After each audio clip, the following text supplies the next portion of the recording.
Welcome back to another pick video. This is the pick video for March 9th, 2022. Had a pretty bad night last night. Had a couple guys get injured during the game. Cole Anthony, a couple guys didn't show up for the minutes I expected them to play.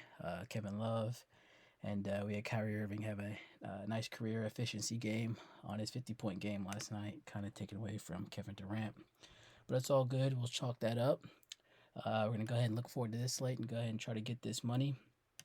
As always, if you guys find this video helpful, if you like this video, go ahead and drop me down a like down below and subscribe to the channel. It helps me keep pumping these out. And without further ado, let's go ahead and hop right into this. My first guy on my list here, we have Fred VanFleet. Currently has a healthy game total, sitting at 228 with the tightest spread on the slate currently at -1.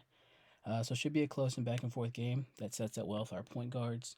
Also a nice pace up spot for Raptors here, which should result in more scoring opportunities for the Raptors as a team, which should help Fred VanFleet's assist numbers as well. He's missed the past few games due to an injury, but he's now back at a heavily reduced price tag for Fred VanFleet, who's a guy we usually see around the 8,000 to 9,000 range, and with him coming in at 7,300 is an absolute steal. Besides the price being heavily reduced and the name besides, it's simply too cheap of a price tag for a point guard you're getting that's going to put up 15 shots plus game and plays heavy minutes 35 plus on any given night. He also comes into this matchup with great history versus San Antonio this season. Earlier this season, he posted a 52-point fantasy game against this team and certainly can back that up tonight. Next guy on our list here, we have Kevin Porter Jr. Again, another point guard in a great game environment. High game total currently at 231 and is the highest pace matchup on the slate. He's been playing very well recently since his comeback from injury, and now he gets to go against the non-existent of the Los Angeles Lakers that has allowed some huge games to point guards in recent memory. The most recent point guard, DeJounte Murray, who we included in our pick video a couple days ago, did very well. Kevin Porter's kind of unique. He has small forward eligibility, which allows you to add an extra point guard to the small forward position. That usually has the lowest ceiling out of all the positions we have on Fanduel. So adding that point guard there at the small forward spot can only just raise the overall ceiling of your lineup, having a point guard in the small forward position. Also, another guy who comes into his matchup tonight with great history. Played the Lakers 3 times this season and is averaging 38 fantasy points over 3 games this season. Next guy on the list, we have no other than LeBron James. Same game environment as Kevin Porter, so definitely a great game environment. Great game total, high pace matchup as well. Sat out last game, as we all know, against the Spurs due to some knee swelling.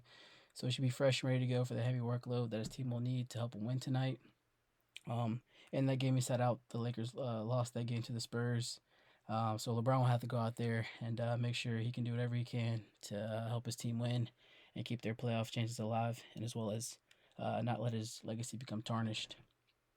Coming in at near 10K versus a poor defense like the Houston Rockets, for the guy like LeBron, I'm taking him 10 out of 10 times. Absolute steal, and could very well be the highest scoring guy on the slate again, as we saw the other night with the Golden State Warriors matchup. Also, another guy comes in with great history versus his matchup. Over 3 games this season, he's averaging 56 fantasy points versus the Rockets. And the one game he played without Anthony Davis, he scored 68 points. And with him coming in tonight without Anthony Davis, certainly looks like to match that 60-point ceiling. Next guy on our list here, we have Marvin Bagley. At the trade deadline, he was traded over to the Detroit Pistons, and they're finally getting an opportunity to play.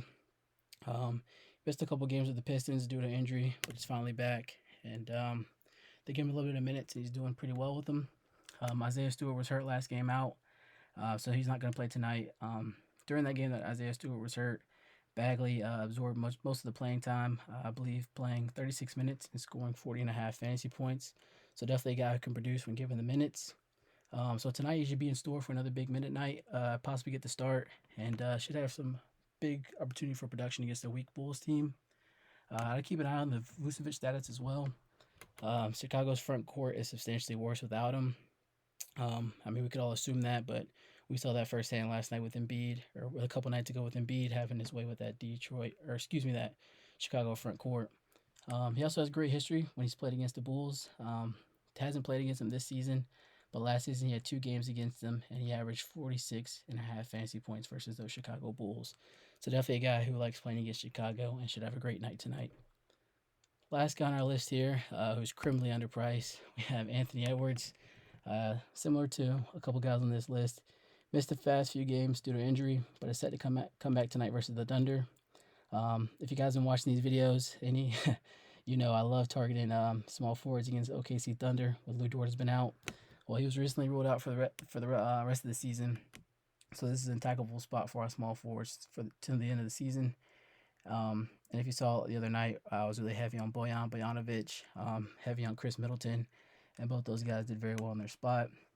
Like I mentioned earlier, he's coming in criminally low tonight at 6,300. This is a guy who's usually priced in the high sevens, low to mid eights. So getting about a 2,000 discount on this guy is certainly a steal. And again, kind of the similar trend throughout this whole pick video here. Another guy who has great history versus his team. Against OKC this year, he's averaged 46 fantasy points over 2 games. And I believe one of those games was he only played about 29 minutes. So if you're worried about a blowout risk or worried about him being limited, he's certainly a guy who can blow up in a limited time. That's going to wrap it up for this video. Again, if you guys found this helpful, liking these picks, go ahead and drop me on a like down below. Subscribe to the channel. If you guys have any other insight or, like these picks as well, go ahead and drop it down in the comments and let me know what you guys think. And until next time, I'll see you guys again.